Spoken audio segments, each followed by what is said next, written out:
સ્મશાન અને શોક સભાની હાજરી આપવી એ સૌથી વધારે અસહ્ય હોય છે. અંગત અને ખાસ સંગત જેની હતી એવા સ્વજનોને ખોયા ત્યારે જે મારા મનની મનોદશા હતી એને મેં અહીં વર્ણવી છે. અને કદાચ બધાની મનોદશા કંઈક આવી જ હશે એવું મારું માનવું પણ છે. જ્યારે પાપણની પાછળ અશ્રુના બાંધ છલકાય છે, જ્યારે હૃદયથી દૂર જઈને ધબકારા ધબકે છે, જ્યારે જીવન એક છેડેથી બીજે છેડે ચાલી આવે છે, ત્યારે અઘરા અને અધૂરા બધા પ્રશ્નના ઉત્તર જડી જાય છે. આવો એક શ્રદ્ધાંજલિ આપીએ. કોકના હૃદયનું રુદન છે, કોકનું નતમસ્તક વંદન છે, કોકનું છૂટ્યું કર્મોનું લેવડ દેવડ છે. આવું જ આ ક્ષણિક જીવનનું નાનું સરળ વર્ણન છે. સોના ને રૂપાનું ઘટ્યું આજે વજન છે, પાપનના પલકારામાં નિર્બળ થઈ ગયું સિક્કાનું ચલણ છે. જાણ હોવા છતાં આજે અપનાવવાનું કડવું આ કથન છે. આવું જ આ ક્ષણિક જીવનનું નાનું સરળ વર્ણન છે.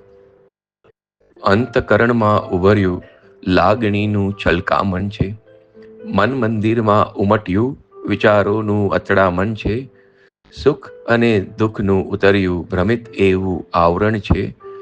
આવું જ આ ક્ષણિક જીવનનું નાનું સરળ વર્ણન છે. એકમેકને જોડતી લેણા દેણીનું ઉતરી ગયું ઋણ છે, તારીને મારી વાણીનું થમ્યું અર્થ અને અનર્થ છે.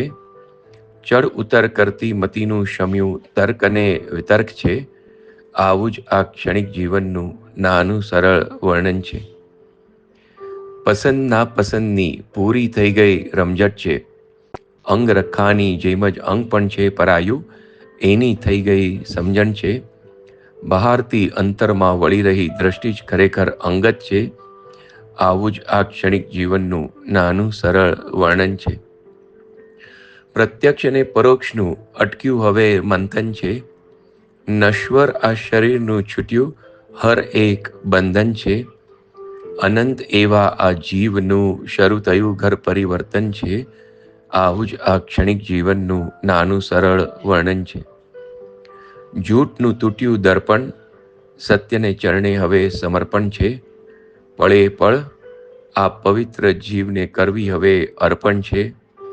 મનુષ્ય ભવને સાકાર કરવાનો એકમાત્ર હવે નિર્ણય છે.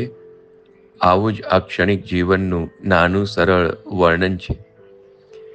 છેવટે 4 શબ્દોની પુષ્પાંજલિ અને આપણા સૌ માટે એક નાનકડો સંદેશ.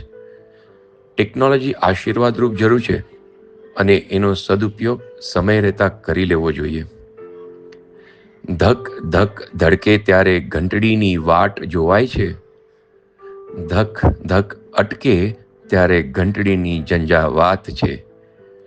ધક ધકમાં ઘંટડીનો રણકાર પોરવાય એ જ ખુશાલ જીવનનો મીઠો એક અહેસાસ છે. કોકના હૃદયનું રુદન છે, કોકનું નતમસ્તક વંદન છે, કોકનું છૂટ્યું કર્મોનું લેવડ દેવડ છે. આવું જ આ ક્ષણિક જીવનનું નાનું સરળ વર્ણન છે. સાંભળવા અને સહભાગી થવા માટે તમારો ખૂબ ખૂબ આભાર. તમે અને તમારા સ્વજન ખુશ અને તંદુરસ્ત રહેજો એવી પ્રભુને પ્રાર્થના છે. ધન્યવાદ.